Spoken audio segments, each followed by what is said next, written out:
नमस्कार साथियों, आप सभी का स्वागत है जिज्ञासा लाइन में। अर्धवार्षिक परीक्षा 2023-24 के लिए कक्षा 7 गणित का जो पेपर है वो इस वीडियो में हम पूरा सॉल्यूशन करके आपको बताने वाले हैं। तो अर्धवार्षिक परीक्षाएं आपकी दिसंबर में स्टार्ट होने वाली है, तो आपको पूरा पेपर है वो आंसर के साथ इस वीडियो में हम कराने वाले हैं। तो आपसे रिक्वेस्ट है वीडियो को एंड तक ज़रूर देखना है। साथ ही अगर आप पहली बार विजिट कर रहे हैं चैनल पे तो चैनल को सब्सक्राइब ज़रूर कर ले, ताकि आपके एग्ज़ाम के लिए जो भी वीडियो मैं अपलोड करूँगा जो भी पेपर का, वो आप तक पहुंच जाएगा और आप उसको पढ़ के अच्छे से एग्ज़ाम दे पाएंगे। तो चलिए स्टार्ट करते हैं। यहाँ पे देखिए, सबसे पहले मैं बात करूँगा भाग ए आपको दिया गया है, जहाँ पे हमें ऑब्जेक्टिव टाइप के प्रश्न मिलेंगे जिनको हमें हल करना तो आना ही चाहिए। ऐसा नहीं कि कोई भी तुक्का मारना है, हमें हल करना आना चाहिए, क्योंकि हल करना आता है तो हम छोटे और बड़े दोनों को कर सकते हैं। इसके अलावा दोस्तों आपसे रिक्वेस्ट होगी, अगर आपने हमारा टेलीग्राम ग्रुप और हमारा व्हाट्सएप ग्रुप जो नहीं कर रखा है तो वो कर लीजिए। डिस्क्रिप्शन बॉक्स में लिंक आपको मिल जाएगा। यहाँ पे देखिए, पहला प्रश्न जो आपको पूछा जा रहा है, यहाँ पे बताया जा रहा है कि -30 आपको दिया गया है और भाग 10 दिया गया है। तो आप इसको ऐसे भी लिख सकते हैं -30/10। अब 10 में मैं 30 का भाग दूंगा तो कितने बार गया, 3 बार गया। लेकिन क्या आएगा, चिन्ह माइनस का लगा हुआ है इसलिए माइनस का बाहर जरूर आएगा, ये ध्यान रखें। तो यहाँ पे ऑप्शन नंबर ए मेरा सही आंसर है। आगे देखिए, यहाँ पे p + 4 = 15 दिया गया है, इसका मान मुझे याद करना है। तो p = 15 तो बराबर में से ऐसे था, ये जो प्लस का 4 है ये इधर जाएगा तो माइनस का 4 हो जाएगा। अब 15 में से 4 गए तो कितने बच गए, 11। तो p का मान क्या आ गया, 11। अब 11 यहाँ पे कहाँ पे है, ऑप्शन नंबर सी में, तो सी मेरा बिल्कुल सही आंसर हो जाता है। नेक्स्ट देखिए, यहाँ पे अगला जो क्वेश्चन दिया गया है वो पूछ रहा है कि 40 डिग्री का पूरक कोण होगा। तो 40 डिग्री का पूरक कोण है वो मेरा हो जाता है 50 डिग्री। तो यहाँ पे ऑप्शन नंबर बी सही आंसर है। आगे देखिए, यहाँ पे 4 सही 5/4 का प्रतिशत रूप क्या होगा। 4 सही नहीं है, प्रश्न 4 है। 5/4 का प्रतिशत रूप क्या होगा। तो 5/4, अब प्रतिशत रूप पूछा है तो 100 से गुणा करना है। अब अगर 100 में मैं 4 का भाग दूंगा तो कितनी बार गया, 25 बार। 25 चौक 100 होते हैं। अब 25 को 5 से गुणा करूंगा तो कितने हो गए, 125। तो 125% आ गया।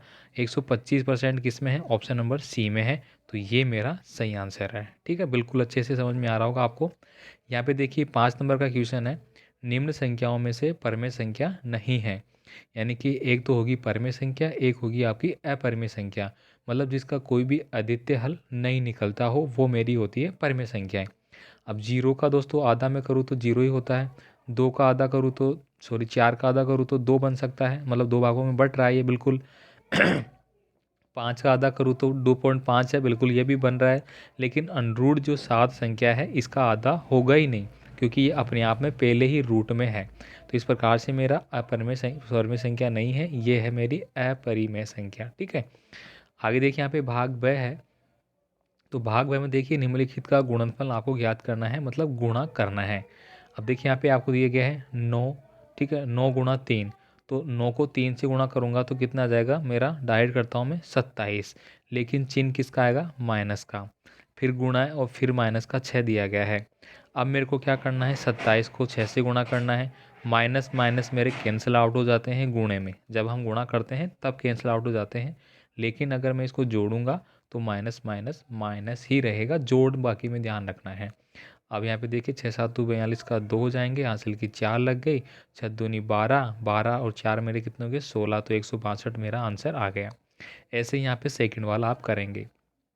नेक्स्ट देखिए, यहाँ पे अगला जो दिया गया है 7 नंबर का, यहाँ पे आपको इसको हल करना है। देखिए हल कैसे करेंगे, 2 - 3/5 आपको दिया गया है। तो इसको आपको क्या करना है, एलसीएम लेना है।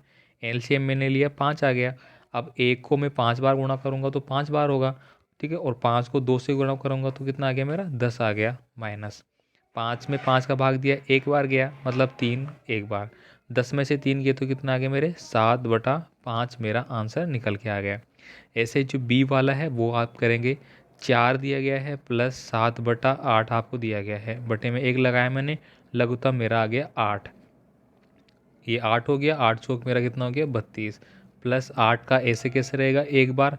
ऐसे ही 7 भी एक बार रहेगा। ठीक है, अब 32 और 7 कितना हो गया, 39। 39/8 मेरा आंसर आ गया।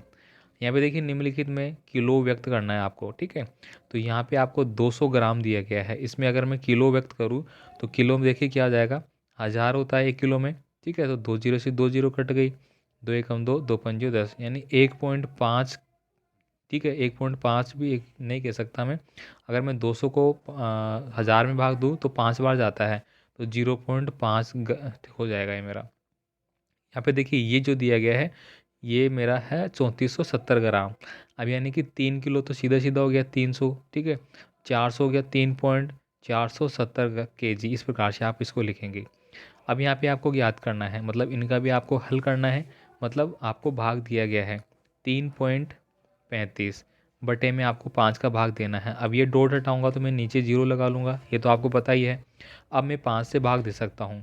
ठीक है, तो मैंने 5 से भाग दिया तो देखिए 5 छः का 30, 3 बच गए और 5 7 35। यहाँ पे दिया 5 एकम 5, 5 दूनी 10।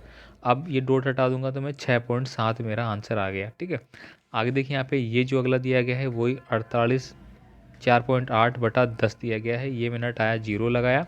अब सीधा सीधा मैं यहाँ से 2 से काटूंगा, ये 24 आ गया, यहाँ पे 50 आ गया। फिर 2 से काटा, यहाँ पे 12 आ गया, यहाँ पे 25 आ गया। बस यही आएगा आंसर लास्ट। ठीक है, अब यहाँ पे देखिए प्रथम 5 पूर्ण संख्याओं का माध्य आपको ज्ञात करना है। तो बिल्कुल पहली जो 5 पूर्ण संख्याएं हैं उनका आपको जोड़ के 5 का भाग देना है।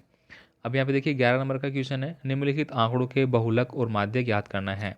बहुलक क्या होता है? जो संख्या सबसे ज़्यादा बार आती है। देखिए 13 एक बार आया है, 13 दो बार आया है, 14 देखिए 1 2 और 3 बार आया है। मतलब 13 तो जो है वो मेरा 2 बार आया है, 14 मेरा 3 बार आया है, 16 देखिए एक बार है, 19 भी एक बार है, 12 भी एक बार है। तो यहाँ पे बहुलक तो क्या बन गया मेरा? 14 बन गया। माध्य आप निकाल ही लेंगे। अब यहाँ पे देखिए निम्नलिखित समीकरणों को आपको हल करना है। तो जैसे अभी हमने ऊपर हल किया था वैसे ही आप यहाँ पे हल करेंगे। जो पहला समीकरण है देखिए कैसे हल करेंगे। यहाँ पे आपको क्या करना है, मैंने अभी बताया था कि अगर कोई संख्या नीचे नहीं है किसी के तो हम उसका एक मान लेते हैं। तो यहाँ पे मैंने एक मान लिया। अब लघुत्तम मेरा कितना आ गया? 2 आ गया। तो ये तो हो गया 4x और ये हो गया 5। बराबर में आपको 37/2 दिया ही गया है। अब मेरे को क्या करना है, ऐसे गुणा करना होता है इसी कंडीशन में इस साइड से। ठीक है, मैं कलर चेंज करके बताता हूँ। ऊपर वाली को यहाँ से और इस नीचे वाली को यहाँ से। अब मैं 2 से गुणा करूँगा ऊपर वाली को, तो देखिए 4 तो ये रे, तो ये रे, तो 8x प्लस 5 था यहाँ पे, और 5 दूनी 10। बराबर में क्या आ जाएगा? 37 को 2 से गुणा करूँगा मैं। ठीक है, तो 35 दूना 70 और 2 और 2 4 74। तो ये मेरा 74 हो गया। अब यहाँ पे देखिए क्या आ गया मेरा? 8x प्लस 70 बराबर 74। ये 70 8x इधर ही रहेगा, 8x बराबर 74 ऐसे कैसे रहेगा? ये जो प्लस का 10 है ये इधर जाके माइनस का 10 हो गया। मतलब 74 में से 10 किए तो कितने बच गए? 64। तो यहाँ पे क्या आ गया? 8x बराबर 8x बराबर 64 आ गया। एक मिनट, लास्ट में मेरे पास क्या आया था? एक मिनट यार, क्या आ गया? हाँ, लास्ट में मेरे पास क्या निकल के आया था? 8x बराबर 64। अब इसमें x का मान निकाल लूँगा मैं। 8×64 मतलब क्या मान आ गया मेरा? 8 आ गया। तो पहले का आंसर क्या आ गया मेरा? 8। ठीक है, ऐसे ही सेकंड वाला है, मैं आपको बता देता हूँ। यहाँ पे देखिए आपको क्या बताया गया है? 5x। ठीक है, 5x बराबर, मैं डायरेक्ट कर रहा हूँ इसको, 10 ऐसे कैसे है? ये प्लस का है तो ये माइनस का आके इधर हो गया 28। अब देखिए 5x ऐसा कैसे रहेगा? माइनस का बड़ा 28 है, तो 28 में से 10 जाएंगे तो कितने बच गए? माइनस का 18। अब यहाँ पे मैं x का मान निकालूंगा तो 5 का भाग इसमें दे सकता हूँ, बटा 5 करूँगा मैं। तो 5 दिया 15। अब 3 बच गए, 3 में भाग जाता नहीं, तो मैंने डॉट लगाया, 3 डॉट या फिर 3 डॉट 6। ठीक है, 5 6 का 30 होते हैं ना, तो इस प्रकार से मेरा आंसर आ जाएगा। दोस्तों आपसे रिक्वेस्ट होगा, सभी जो पेपर आपके होने वाले हैं वो लेने के लिए आपको हमारा यूट्यूब चैनल है उसको फॉलो ज़रूर कर लेना है। टेलीग्राम और व्हाट्सअप को भी फॉलो करके ज़रूर रखें। यहाँ पे देखिए 13 नंबर का क्वेश्चन है, दी गई दशमलव भिन्नों को प्रतिशत में आपको बदलना है। तो देखिए यहाँ पे 0.65 इसको प्रतिशत में बदलना है। तो प्रतिशत में बदलने के लिए मैं क्या करूँगा, इसमें 100 से भाग दे दूंगा तो ये आपसे कट जाएगी। ठीक है यहाँ पे इसको भी ऐसे करूँगा, 2.1 है, इसको 100 से गुणा कर लेना है 1 लगा के। अब यहाँ पे देखिए निम्नलिखित के मान आपको ज्ञात करना है, तो आप इजीली कर पाएंगे। यहाँ पे देखिए निम्नलिखित के समतुल्य 4 परमेय संख्याएं आपको लिखनी है। अब यहाँ पे देखिए 16 नंबर का क्वेश्चन है, 56,000 रुपये 2 वर्ष पश्चात किस दर से 280 रुपये साधारण ब्याज देय होगा। यहाँ पे पूछा है दर। ठीक है, तो दर मुझे ज्ञात करनी है। तो दर मुझे ज्ञात करूँगा तो देखिए ब्याज गुणा 100 बटा मूलधन गुणा समय। ये सूत्र है, मुझे लगाना होगा। तो यहाँ पे मुझे ब्याज भी दिया गया है 280 रुपये, मतलब सब कुछ दिया गया है, बस मुझे दर ज्ञात करनी है। तो चलिए अपन कर लेते हैं। दर बराबर मैंने बताया ब्याज, तो ब्याज मेरा 280 रुपये है, 100 मेरा फॉर्मूलों का आ जाएगा। 56,000 रुपये आपको यहाँ पे दिया गया है, 30 इंटू समय आपको 2 दिया गया है। अब यहाँ पे देखिए 1 2 3, 1 2 3 कट गया आराम से। अब यहाँ पे देखिए 28 से कम 28, 28 दूना 56 हो गया, तो 2 दूनी कितना हो गया 4, 1/4, मतलब दर क्या आ गई मेरी 4% आ गई। यहाँ पे देखिए निम्नलिखित आकृतियों की आपको कोण ज्ञात करने हैं। यहाँ पे देखिए जो त्रिभुज आपको दिख रहा है, त्रिभुज के देखिए पहले तो मैं बात करूँगा, जो टोटल 3 कोण होते हैं वो कितने डिग्री के कोण होते हैं भाई, 180 डिग्री के।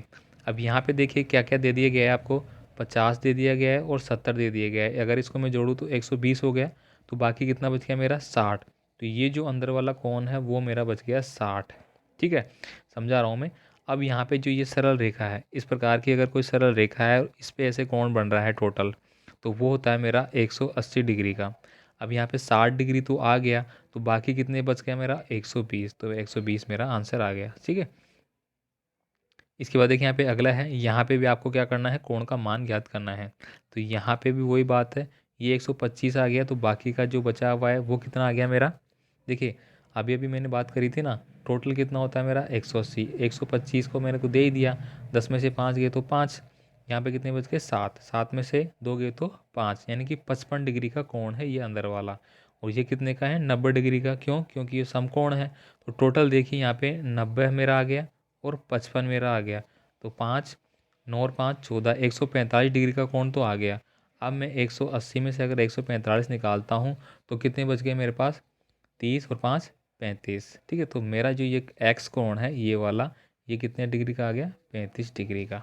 ठीक है, अब यहाँ पे देखिए अगला है, यदि यहाँ पे आपको क्या करना है, थ्योरम है, इनको सिद्ध करना होगा, ये आप करेंगे भाई। यहाँ पे देखिए निम्न आकृति में एक्स वाई जेड के मान आपको ज्ञात करना है, जैसा अभी हमने ऊपर किया है। 20 नंबर में देखिए विभिन्न कक्षाओं के जो विद्यार्थी हैं उनके आंकड़े आपको दिए गए हैं, इनको दंड आरेख में आपको निरूपित करना है, तो ये प्रश्न भी आपको ही करना है। तो यहाँ पे दोस्तों मोस्टली मैंने पूरा पेपर आपको हल करके बता दिया है, उम्मीद करता हूँ आपको समझ में आ चुका होगा। मिलते हैं अगले पेपर के साथ अगले वीडियो में, बाकी कोई भी डाउट हो तो आप हमें कमेंट कर सकते हैं। धन्यवाद।